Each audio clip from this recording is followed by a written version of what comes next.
Bonjour les amis, bienvenue sur la chaîne de French Gaming. On se retrouve aujourd'hui pour une nouvelle vidéo et on va parler de la PS5 Pro et des PC. On va voir si en 2024, la console sera équivalente à la puissance d'un PC. On va un peu voir, on va un peu décortiquer, voir ce qui est annoncé, si on a déjà des fuites au niveau des spécifications techniques de la PS5 Pro et on va pouvoir comparer. euh, Au niveau des spécifications techniques aussi des PC. Donc on va pouvoir voir approximativement à quoi correspond la puissance de la PS5 par rapport aux cartes graphiques et au processeur qu'il y a sur PC. Et ça va nous donner déjà un petit avis et puis un choix peut-être futur pour les prochains acheteurs. Et peut-être que comme ça, vous arriverez un peu plus à vous diriger soit vers la console, soit vers le PC. Donc on va voir ça tout de suite ensemble les amis et c'est parti. Alors, PS5 vs PC. Il y a un débat forcément puisque les consoles commencent à être de plus en plus puissantes. Euh, que ça soit avec leurs optimisations, c'est toujours au peigne fin. Donc, on peut commencer à comparer les consoles au PC. Alors, sans forcément parler de tout ce qu'un PC peut faire à côté, ça c'est sûr que c'est incomparable. Mais si on parle uniquement de gaming pur, ainsi que d'autres fonctionnalités comme ce que peut avoir la manette, ce qu'elle peut proposer, ainsi que tout ce qui est casque VR, etc. Donc en soi, on arrive à un niveau quand même très très élevé là actuellement des consoles. Alors il faut savoir que moi j'ai eu quasiment toutes les consoles, je vais pas vous mentir, presque toutes. Euh, Chez Sony, j'ai possédé la PlayStation 1. Après, j'ai même eu la PlayStation 1 Slim, je crois. Elle était toute petite comme ça, toute ronde, je me rappelle. J'ai eu la PS2, j'ai eu plusieurs modèles de la PS2. J'ai eu la PS3, PS3 Slim aussi, je crois. PS4, PS4 Pro. Alors, je l'ai kiffé par contre, la PS4 Pro, franchement, je crois que c'était la seule qui faisait pas de bruit. Quand on jouait avec, franchement, c'était une tuerie. Après, il y a eu la PS5, les tout premiers modèles que j'ai réussi à choper. Pareil, au top au niveau du bruit et tout. Après, je l'ai revendu, j'en ai racheté une autre de PS5, les modèles d'après. Là, ça commence à faire du bruit, ça m'a vraiment dérangé. On sentait que la qualité avait diminué clairement des matériaux. Il me semble qu'elle chauffait même un petit poil plus aussi. Heu et du coup, bah, je me suis arrêté là, voilà. J'ai pas acheté la PS5 Slim, pour moi aucune utilité. De toute façon, je suis sur PC, mais ça m'empêche pas de jouer à toutes les consoles, les Xbox Series, les machins, les One X, tout ça, j'ai possédé aussi. Toutes étaient de très bonnes consoles. Alors il y a eu des défauts, sur certains modèles, voilà, ça c'est un peu comme partout. Mais j'ai été plutôt satisfait, en tout cas de l'expérience, gaming. Mais on va pas se mentir, le PC est quand même supérieur et le restera toujours puisque, les composants des PC évoluent constamment et forcément une console, elle sort au bout de 3 ans, les composants sont toujours les mêmes. Donc après tout va se jouer sur l'optimisation bien sûr des jeux et c'est comme ça qu'elle arrive finalement à tenir le coup. Heu mais on va voir un peu ce qu'ils annoncent, ce qu'elle a dans le ventre. On va essayer de comparer par rapport à la sortie de la PS4 et de la PS4 Pro, voir un peu les années qu'il y a eu entre, voir la puissance qu'il y a eu de différence entre la PS4 et la PS4 Pro. Donc ça va déjà nous permettre de nous donner un avis sur la PS5, sur la puissance de la PS5 et sur la prochaine puissance de la PS5 Pro. Et bah écoutez, on voit ça tout de suite, c'est parti. Alors déjà, on commence avec cette annonce. Alors, des annonces, il y en a plein. Vous allez trouver toutes sortes d'annonces avec des processeurs là, des 8 cœurs, des 12 cœurs, 5G. Vous allez vraiment trouver tout et n'importe quoi sur Internet. Moi, je me suis arrêté à celle-ci qui, pour moi, me semble la plus juste. Alors, c'est la plus récente, il me semble. Voilà, elle date du 11 décembre 2023. Mais pour moi, en fait, on commence il y a des annonces qui dataient de 6 mois, 8 mois où les gens vraiment, ils racontaient vraiment n'importe quoi. C'était juste pour faire du buzz sûrement. Et là, plus on se rapproche, plus les infos commencent à se resserrer, plus on commence à avoir des trucs un peu plus concrets. Donc moi, je me suis arrêté à celle-ci car pour moi, c'est celle qui pourrait être la plus vraie, la plus juste. mais à voir si, moi je pense qu'il y aurait peut-être plus de cœurs sur la console, mais c'est pas sûr. Je pense personnellement qu'il resterait à 8 cœurs. Donc voilà ce qui est annoncé. La PS5 Pro conserverait l'architecture processeur Zen 2. Donc Zen 2, c'est tout ce qui était AMD Ryzen 3000. Voilà. Zen 3, c'est tout ce qui est AMD Ryzen 5000. Et Zen 4, c'est les derniers là, AMD Ryzen 7000. Donc Zen 2, si on resterait sur l'architecture Zen 2, c'est-à-dire qu'on resterait sur des AMD 3000. Donc si on cherche la PS5 Pro, non, la PS5, si on cherche les spécifications de la PS5, on voit que elle est sous Zen 2 avec un 8 cœurs à 3,5 GHz. Donc c'est très bien. On est quand même sur deux architectures en arrière là. Donc la PS5 Pro, personnellement, je la verrais plutôt passer sur du Zen 3. Moi, je vous le dis, je verrais plutôt du Zen 3, voire du Zen 4. Mais ça m'étonnerait. En général, il y a quand même des générations de retard. Et je pense pas qu'ils aient, parce que la PS5 Pro, ça se peut qu'elle est déjà en développement, qu'elle a déjà été conçue là. Donc, les Zen 4 sont sortis là il y a très peu de temps. Je pense que la préparation de la console date depuis déjà plus d'un an. Donc je pense que c'est possible qu'il serait resté sur Zen 2 pour une histoire sûrement de coût.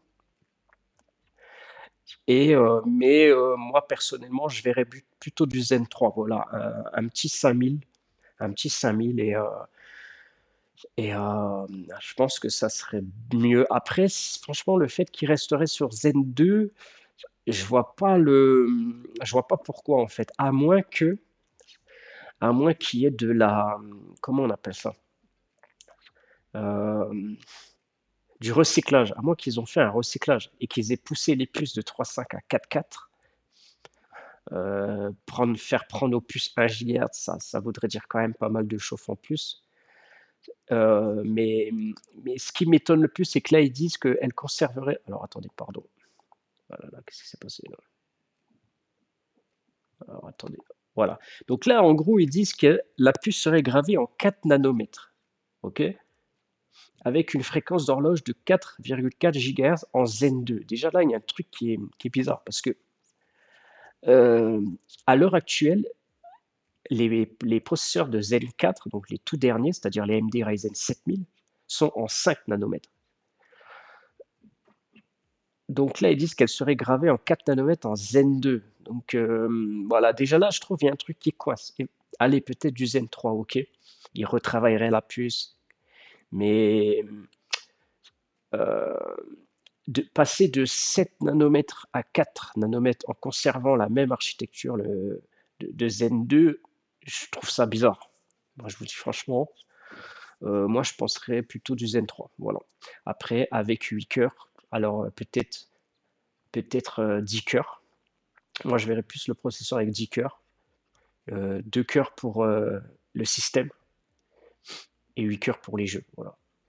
Je verrais plutôt, ça serait plus logique pour moi. Mais avec 8 cœurs, ça ferait très mal bouillon. Même s'il n'y a qu'un seul cœur qui gère le système, il y aurait encore 6 à 7 cœurs pour, euh, pour le reste, pour les jeux, ça ferait le boulot en soi, puisque de toute façon, maintenant, il y a quasiment que de l'upscaling et ils vont encore rajouter de l'intelligence artificielle qui va encore booster l'upscaling au maximum. Donc, en soi, au bout d'un moment, le processeur, il fera à peine le boulot. Donc, après, ça se pourrait qu'ils aient gonflé le Zen 2 d'1 GHz en réduisant le fait de réduire en nanomètres.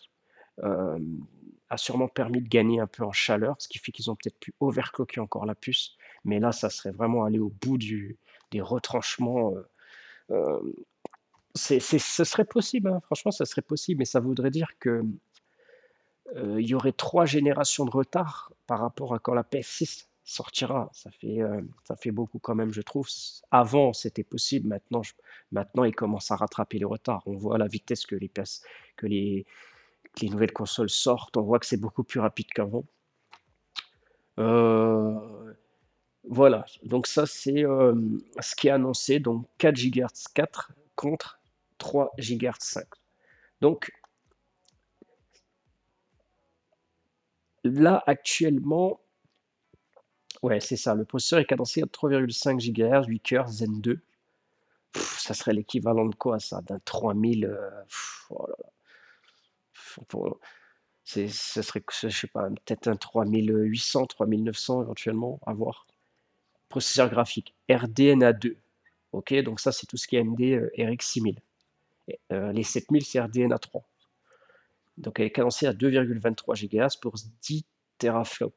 OK, donc ça, c'est la PS5. OK, donc là, on va voir autre chose de très intéressant. Alors, attendez, j'essaie juste de me repérer. La PS4, elle est sortie en 2013. La PS4 Pro est sortie en 2016, donc 3 ans après. Donc en soi, ce serait possible pour la PS5, puisque là, elle est sortie en 2020 et elle est annoncée pour 2024. Donc c'est possible. C'est possible. Moi, personnellement, j'aurais donné encore un an de plus, mais c'est possible, à voir. Si vraiment on reste sur les architectures qu'on a vues là, c'est possible. 2025, à ce moment-là, il serait plutôt sur une architecture beaucoup plus avancée, mais je pense que ce sera, ce sera plutôt pour la PS6, quoi, du coup. Bon, là, on va voir des infos qui sont quand même très intéressantes. Je vais vous montrer ça.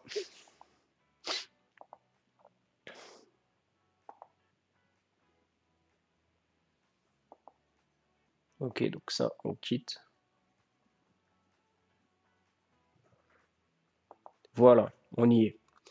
Donc, la PlayStation 4 était annoncée à 1,80 teraflop au niveau du processeur graphique. La PS5 Pro, ensuite, en a eu 4,20. Donc, ça a été plus que doublé. La performance au niveau graphique a été presque doublée. Alors, moi, quand j'ai eu la PS4 Pro, j'ai pas senti forcément un boost multiplié par 2 au niveau de quand je jouais. En tout cas, j'ai pas senti qu'il y avait un boost x2. Mais en tout cas, c'est sûr qu'on était beaucoup plus à l'aise sur les jeux. Ça tournait beaucoup mieux en 4K 120 upscalé, bien sûr. Mais ça tournait déjà quand même beaucoup plus fluidement. Il y avait moins de bégaiement. Il y avait plus de 1% low aussi, pour ceux qui connaissent les FPS bas. Il y en avait, ils étaient du coup plus haut. Donc ça se jouait plutôt à ça, au niveau de la stabilité du système. Mais c'est pas parce qu'avant elle faisait de la 4K avec 2 fois plus de puissance au niveau graphique qu'après elle a fait de la 8K. C'est clairement pas ça. Du tout, du tout. Donc on est passé du coup quasiment au double de puissance par rapport à la carte graphique. Et pour ce qui est du processeur, on est passé de 3.5 à 4K. Donc quasiment 1 GHz en plus. Alors ça ne veut pas dire que tous les cœurs tournent à 4 GHz 4 tout le temps. Ils, ils se mettent sûrement en mode écho quand la PS5 est sur le bureau et que vous ne l'utilisez pas sur le système. S'il y a besoin de moins de puissance, les cœurs vont se réguler. Elles ne tournent pas tout le temps à fond de balle à 4.4, ça ferait de toute façon de la chaleur inutile et de la consommation inutile. Une chose qui est importante, je trouve, c'est que vous voyez, elle a pris 2 fois plus de puissance en calcul graphique, mais elle a pris également 2 fois plus en consommation. Donc la PS4 consommait 165 watts, la PS4 Pro en consommait quand même 310 watts. Donc vous voyez, on n'a pas. Ils ont réussi à doubler, la consommation a été aussi doublée du coup. Donc ils n'ont pas forcément réussi à faire un gros travail là-dessus. Ça, on le verra sur la PS5 Pro du coup, si un travail a été réalisé au niveau de la puissance. Mais d'après mes comparaisons par rapport à ce qui pourrait être dedans comme carte graphique et processeur, ça serait très compliqué pour eux de diminuer la consommation puisque on n'a pas forcément gagné en conso en passant sur les cartes pardon, de génération juste après. Et donc, je pense pas qu'il y aurait une grosse amélioration là-dessus. Donc, par exemple, on va chercher ça tout de suite. C'est quoi ça? Alors, ça, je vais quitter. Là, on va aller chercher tout de suite ensemble consommation PS5. OK. Donc, la puissance nécessaire en fonctionnement en mode jeu est comprise entre 200 et 211 watts. OK. Donc ça se peut qu'il y ait des pics jusqu'à 230 voire 250 watts sur cette console. Hem, Là, on voit que la consommation d'énergie dépasse les 200 watts. OK, bon, allez, on est entre 200 et 250 watts de puissance pour faire fonctionner la PS5. Donc la PS5 Pro, attendez-vous à consommer 350 voire 400 watts. Donc si vous voulez le double de performance, il va falloir, ça va forcément consommer. Alors, le fait de diminuer en nanomètres les puces, souvent ça peut permettre à ce que la puce chauffe moins. Du coup, on va pouvoir l'overclocker, mais du coup, elle va finalement consommer, toujours la même chose, voire plus. Donc moi je vois bien la PS5 Pro consommer, au moins, 300 à 400 watts. Voilà, je dirais 350 watts. Voilà, moi je dirais ça. Donc en soi, c'est pas, il y a quand même eu un gros travail de fait par rapport à la PS4 Pro qui en consommait quand même 300. Si on arrive à rester, à ne pas dépasser 400 watts pour la PS5 Pro, il y aura eu vraiment une grosse évolution. Il ne faut pas oublier que l'évolution sera faite aussi au niveau de l'intelligence artificielle qui vont rajouter, des puces qui vont permettre de travailler l'upscaling encore plus, et ce qui fait que ça va diminuer aussi en consommation. Parce que ça va être une puce dédiée qui va travailler pour traiter l'image, et cette puce consomme beaucoup moins que si on faisait travailler toute la puissance, toute la carte graphique elle-même. Donc c'est comme ça que je pense qu'ils arrivent aussi à jouer sur les consos. Donc voilà. Moi, d'après de tout ce que j'ai pu voir sur la toile, sur internet, si j'ai en essayant de chercher un peu toutes les infos, on va dire les plus justes, les plus vraies de parce qu'il faut pas abuser, on va pas passer non plus un truc à un truc de fou. PS5 Pro, ce serait une évolution un peu comme la PS4 Pro. Ça va être le double, mais sans forcément, doubler, tout doubler. Il va y avoir une stabilité en plus, et certains jeux, qui avaient du mal à tourner en 120 FPS par exemple, en 1440p, bah, cette fois-ci, il y aura pas de souci. Des jeux qui avaient du mal à tourner en 4K 30 FPS, ils ont on arrivera peut-être à les faire tourner en 4K 60 FPS, vous voyez? Mais faut pas s'attendre à ce qu'un jeu en 4K 60 FPS tourne en 4K 120 FPS, parce que de toute façon, c'est pas tous les jeux qui tournent en 4K natif 60 FPS sur la PS5 Pro, et la plupart du temps, ça veut pas dire qu'il y a toutes les options graphiques au maximum. Alors après, ils vont jouer sur les effets de lumière, sur plein de choses, sur l'optimisation, les effets de lumière, et le rendu est très, très bon. Donc hem, moi, de tout ce que j'ai vu, je pense que la PS5 Pro pourrait être au niveau d'un 7700X de chez AMD. Hem, donc du coup, on serait sur un processeur, donc eux, ils annoncent 4-4, là, on est sur 4-5 de base, 8 cœurs, et là, on est en 5 nanomètres, donc eux, ils annoncent 4 nanomètres. Moi, je pense qu'on serait sur un 7700X bridé et modifié, parce qu'on sait que c'est des puces qui sont soudées directement sur la carte mère, donc il y a un travail qui est réalisé aussi là-dessus. C'est pour ça que je pense qu'ils descendent en amont pour gagner en place pour le reste. Hem, Moi, je pense qu'on serait au niveau d'un 7700X, bridé, en tout cas modifié, voilà. Hem Et pour ce qui est de la puissance de la carte graphique de la PS5, je pense qu'on serait au niveau on serait entre une 7700 et une 7800 XT de chez AMD.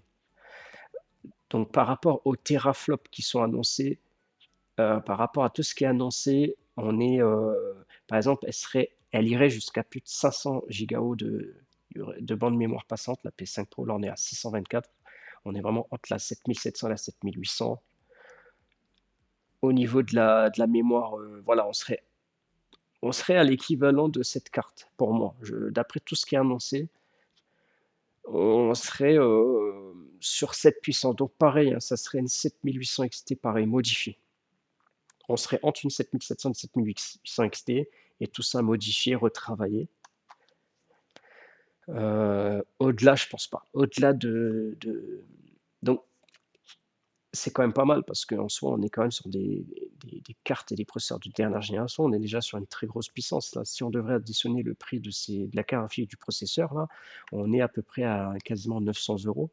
Si on devrait rajouter la RAM, la carte mère, heu, le, le SSD, l'alimentation, on serait pas loin des 1 500 €. Mais certes, on serait pas loin des 1 500 €, mais avec une plateforme récente aussi. Donc beaucoup plus récente que ce qui va sortir sur la PS5 Pro. Mais ce serait l'équivalent, donc c'est pas mal pour une console, être, au niveau d'un PC qui en vaut plus de 1 500 €, c'est quand même très, très bien.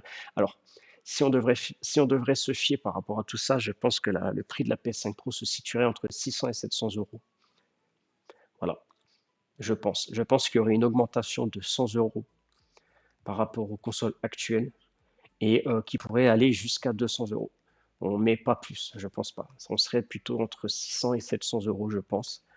Du coup, vous auriez la puissance d'un PC à 1 500 € de 2023. Mais il faut savoir que quand la PS5 Pro va sortir, il y aura des nouveaux composants qui seront encore sortis. D'ici là, il y aura peut-être même les nouvelles cartes graphiques de chez AMD et du coup, on sera au niveau de l'entrée de gamme de chez AMD, heu, par rapport à la puissance de la PS5 Pro. Donc la PS5 Pro heu, se situera au niveau de l'entrée de gamme de chez AMD, mais avec des, mais l'entrée de gamme, récente, donc quand même puissante. Voilà. Donc, heu, donc PC vs PS5, bah écoutez, là vous avez votre réponse, hein. De toute façon, ça devient presque équitable. Au niveau du tarif, c'est forcément mieux. Après, il faut pas oublier que ça reste des composants qui sont de moins bonne qualité sur, les consoles parce que c'est fait, bah, c'est moins bonne qualité, oui et non, mais on sait très bien que que la qualité de nos jours laisse à désirer, hein. Quand il s'agit de faire des consoles à grande échelle mondiale, forcément, on va toujours privilégier un peu plus la quantité que la qualité, surtout pour pouvoir vous proposer des consoles à ce prix-là. Il y a le prix, il faut le tirer quelque part. Donc il y aura forcément des, de la qualité diminuée à certains endroits, en tout cas, voilà. Bah, écoutez, voilà, hein, cette vidéo est terminée. J'espère qu'elle vous aura plu et puis, en tout cas, on attend, impatiemment la sortie officielle de cette PlayStation 5 Pro et puis en espérant que ça fasse aussi avancer, bouger les choses sur PC donc puisque tous les jeux PS5 sont désormais portés sur PC et ça tourne déjà très, très bien. Si, par exemple, on prend comme, exemple Sackboy sur PS5, sur PlayStation 5, il tourne, il me semble, en 60, FPS 4K natif. À vérifier au niveau de la 4K si c'est vraiment natif. Mais en tout cas, au niveau de la qualité graphique, des visuels et tout, le jeu est très plaisant à jouer. Il est très fluide, il est très plaisant à jouer.